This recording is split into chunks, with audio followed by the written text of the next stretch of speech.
بسم اللہ الرحمن الرحیم۔ اللہ تبارک و تعالیٰ کے پاکیزہ ترین نام سے آغاز کرتے ہیں جو بہت مہربان نہایت رحم والا ہے۔ الحمدللہ 1052 نمبر حدیث پاک پر کلام چل رہا تھا۔ سورج گرہن کی نماز کا ذکر ہو رہا ہے۔ حضرت ابن عباس رضی اللہ تعالی عنہما اس کے راوی ہیں، اور یہ کہتے ہیں کہ نبی کریم صلی اللہ علیہ وسلم نے نماز پڑھائی سورج گرہن کی، پھر اس کے بعد جب وہ انکشاف ہو گیا، سورج کھل گیا، تو آپ نے بتایا کہ یہ کسی کی موت یا حیات کی وجہ سے ایسا نہیں ہوتا، بلکہ یہ اللہ کی نشانیوں میں سے 2 نشانیاں ہیں،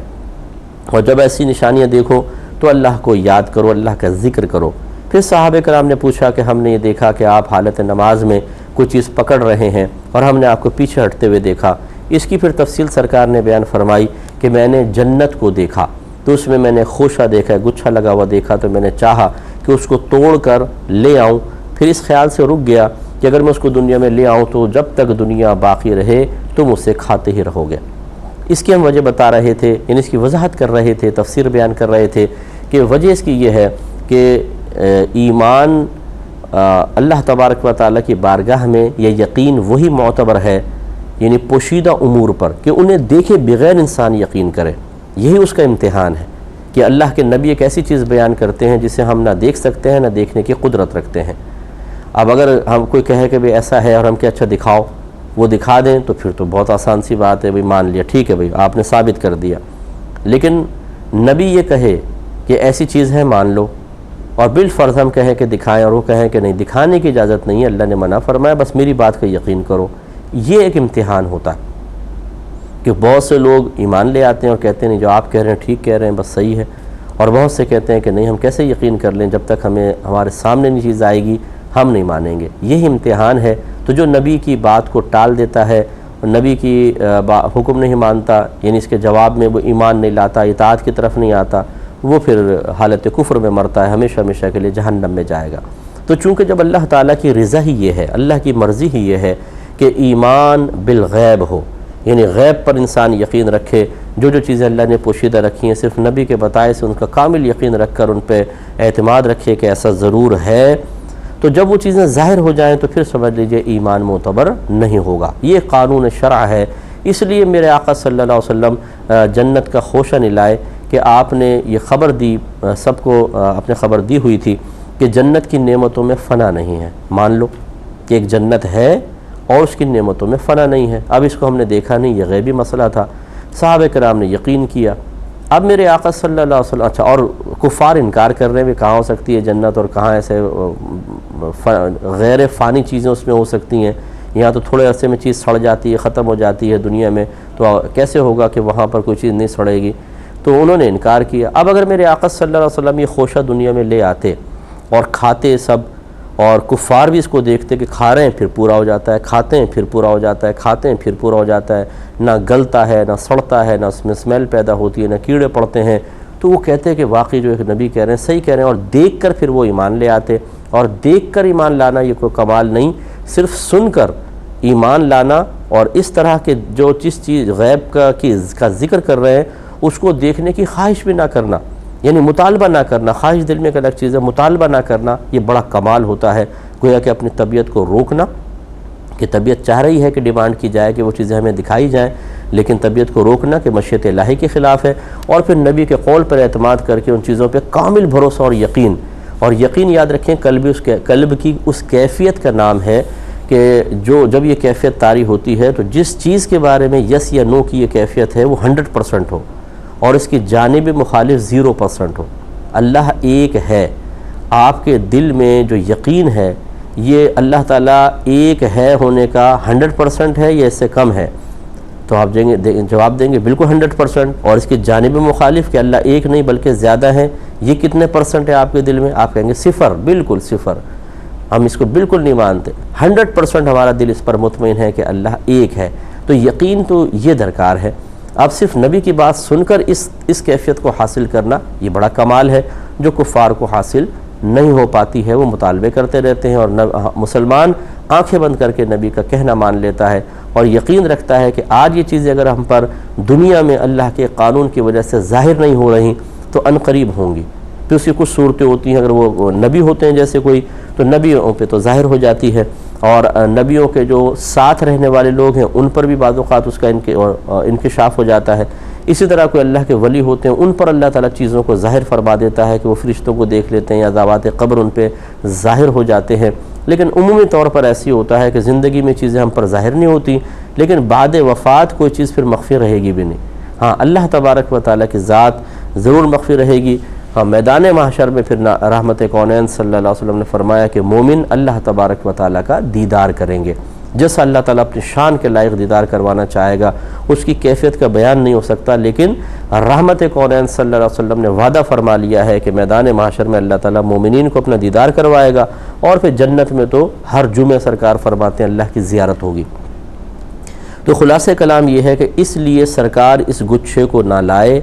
کہ یہ ایک غیبی معاملہ تھا، جنت کی چیزیں اگر یہ ظاہر ہو جاتی اور اس کو لوگ کھاتے وہ ختم نہ ہوتا، تو اس غیب کو دیکھ کر، غیبی امر کو ظاہر ہوتا دیکھ کر، اور نبی کریم صلی اللہ علیہ وسلم کی اس ظاہر کی وجہ سے قول کی تصدیق کی بنا پر کافر ایمان لے آتے، اور دیکھ کر ایمان لانا اللہ کی بارگاہ میں معتبر نہیں، یعنی ان چیزوں کو دیکھ کر ایمان لانا معتبر نہیں جن کو پوشیدہ رکھے گا اللہ تعالیٰ، غیوبات۔ ورنہ معجزات دیکھ کر بہت سارے لوگ ایمان لاتے ہیں، لیکن معجزہ چھپانے کی چیز نہیں ہے، بلکہ معجزہ تو نبی پر فرض ہوتا ہے کہ وہ ظاہر کرے، کیونکہ یہ اس کی نبوت پر ایک بہترین دلیل ہوتی ہے۔ تو غیبی امور کی بات کر رہا ہوں، اللہ تعالیٰ کو ہم نے دیکھا نہیں، ہمارا ایمان ہے۔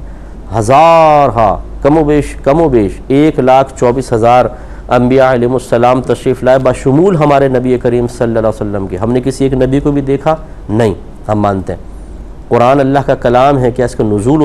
ہم نے دیکھا نہیں، ہم مانتے ہیں بس اللہ کا کلام ہے۔ جن، فرشتے، جنت، دوزخ، پھر آخرت کے معاملات، احوال آخرت، پل صراط وغیرہ یہ ہم نے دیکھے نہیں، ہم مانتے ہیں کہ ٹھیک ہے، اور یہ زندگی میں ان کا انکشاف نہیں ہوگا، مرنے کے بعد ہی ہوگا، لیکن یہ یقین انشاءاللہ ہمیں جنت تک لے کر جائے گا۔ اس لیے سرکار صلی اللہ علیہ وسلم اس گچھے کو دنیا میں نہ لائے۔ اور پھر فرمایا کہ مجھے دوزخ دکھائی گئی،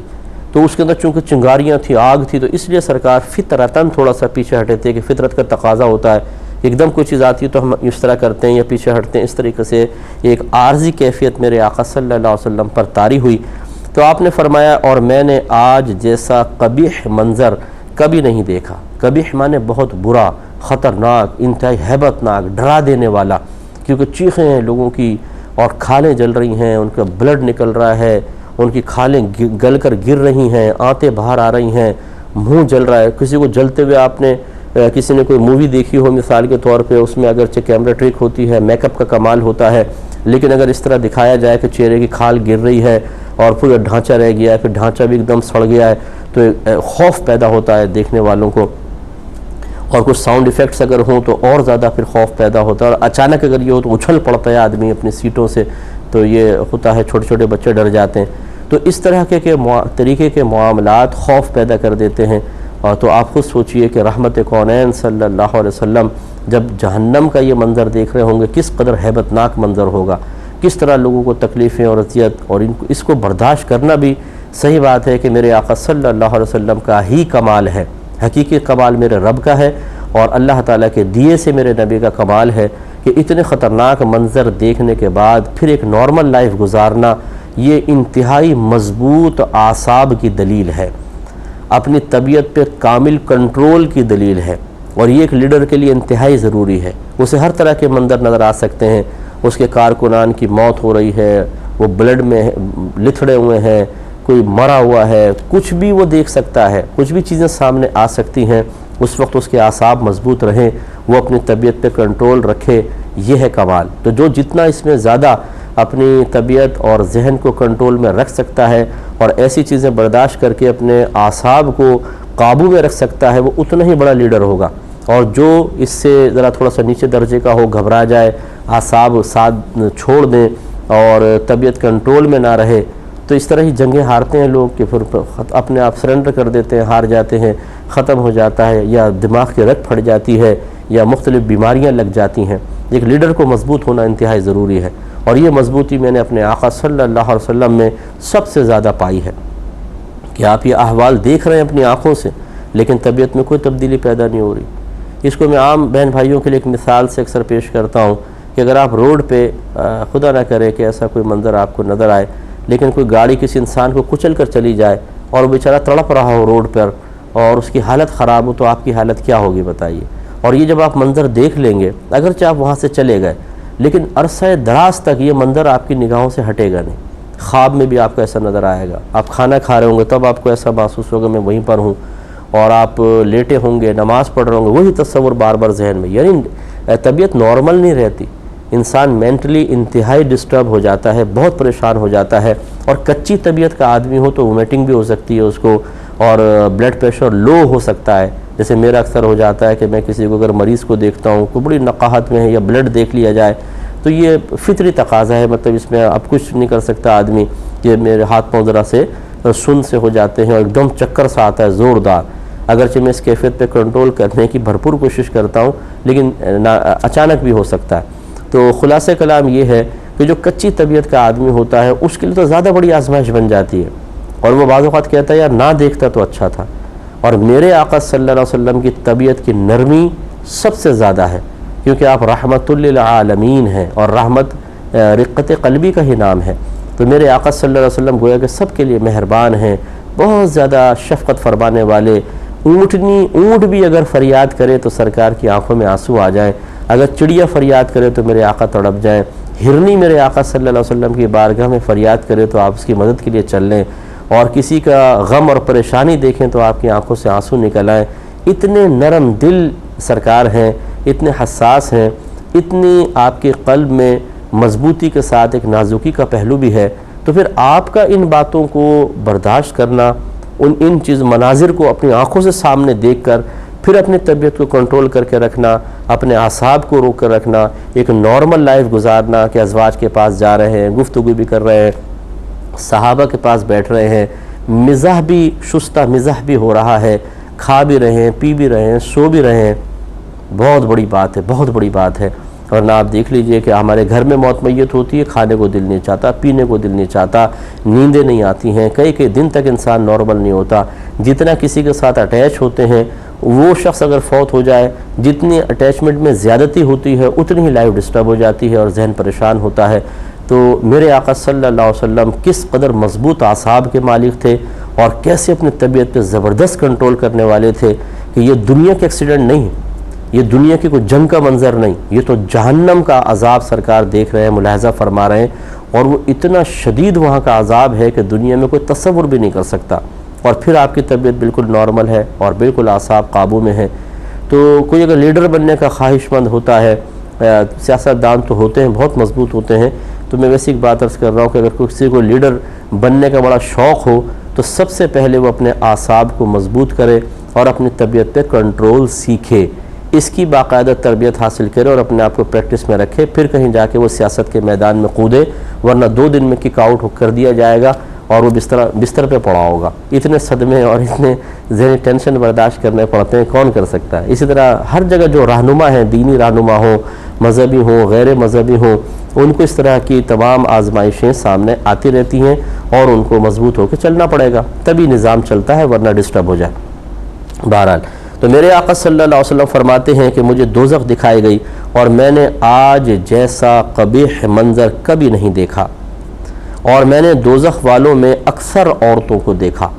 کہ ان میں عورتیں بہت کثیر تعداد میں تھیں۔ تو صحابہ کرام نے پوچھا یا رسول اللہ وہ کیوں؟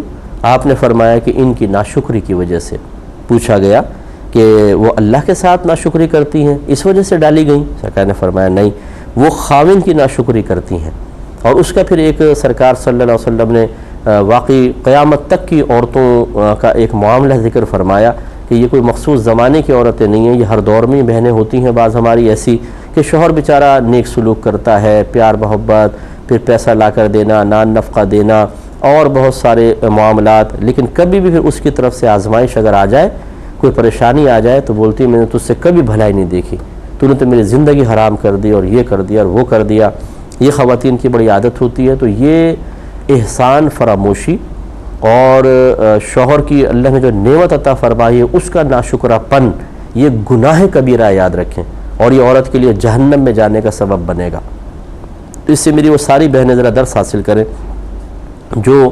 اپنے شوہروں کو اپنی زبانوں سے تکلیف دیتی ہیں، انہیں گھورتی ہیں،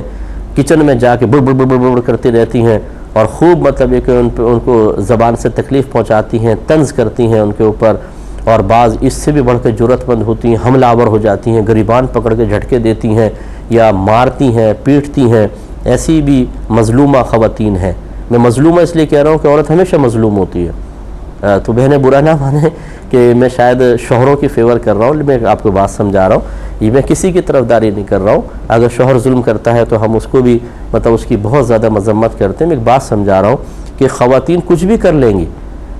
لیکن مظلومہ یہی ہیں۔ جو کتنی بہنیں ایسی ہیں جو مجھے کال کرتی ہیں، مفتی صاحب میرے شوہر نے ایسا کیا، ویسا کیا، ویسا کیا۔ پہلے میں سنتا رہتا ہوں، پھر میں کہتا ہوں مجھے سچ سچ بتائیں گی؟ جی پوچھیے، آپ نے کیا کیا کیا تھا یہ بتائیں۔ اب جب وہ اپنا بتانا شروع کرتی ہیں شرمندہ ہو کے، جھجکتے ہوئے، تو پھر وہ ایک سے ایک کارنامہ نکلتا ہے۔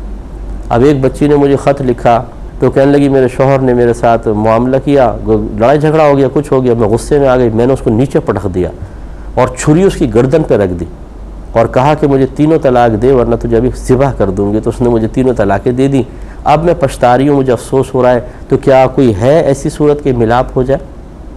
اب آپ بتائیں کہ یہ لڑکی جس نے شوہر کو پٹک کر گردن پہ چھری رکھ دی کس قدر خطرناک ہے۔ لیکن جب یہ کسی کے سامنے بیان کرے گی، یہ نہیں بتائے گی کہ میں نے ایسا کیا، وہ تو مجھ سے شرعی مسئلہ معلوم کرنا تھا۔ وہ کہے گی میرے شوہر مجھے برا بھلا کہتا ہے، مارتا پیٹتا ہے، مجھے خرچہ نہیں دیتا، میں کہتی ہوں میکے لے جاؤ، میکے لے کے نہیں جاتا، مجھے ڈانٹتا ہے، ڈپٹتا ہے، رات میں دیر سے آتا ہے، کئی دن تک مجھے پوچھتا تک نہیں ہے۔ بتاؤ اسے شوہر کا کیا حکم ہوگا؟ اور اکثر جو ہے وہ عورتوں سے ہمدردی چونکہ زیادہ ہوتی ہے تو فوراً بھائی آگے آ جاتے ہیں، ارے بہن اتنا ظلم آپ کے ساتھ، یہ جہنم میں جائے گا۔ اب اس مظلوم آدم کے بیٹے کی بھی سن لیجئے، بنت حوا کی تو سن لیا آپ نے، آدم کے بیٹے کی سنے، وہ عجیب کہانی سنائے گا۔ یعنی ایسے ایسے مجھے کیسز ملے ہیں، کیونکہ میری تو زندگی بھری پڑی ہے ان کیسز سے۔ اگر میں ان کیسز کی کتاب لکھوں نا تو کئی جلدوں میں کتاب بن جائے گی اور بڑے دلچسپ واقعات ہوں گے۔ کہ ایک خاتون نے مجھے اسی طرح فون کیا کہ میرے شوہر نے بڑا ظلم، ایسی یعنی کہانی سنائی کہ یقین کریں میں نے کہا اگر میری بہن ہوتی، میری بیٹی ہوتی تو میری حالت کیا ہوتی، وہ کہ کتنا ظلم ہے۔ اور پھر میں نے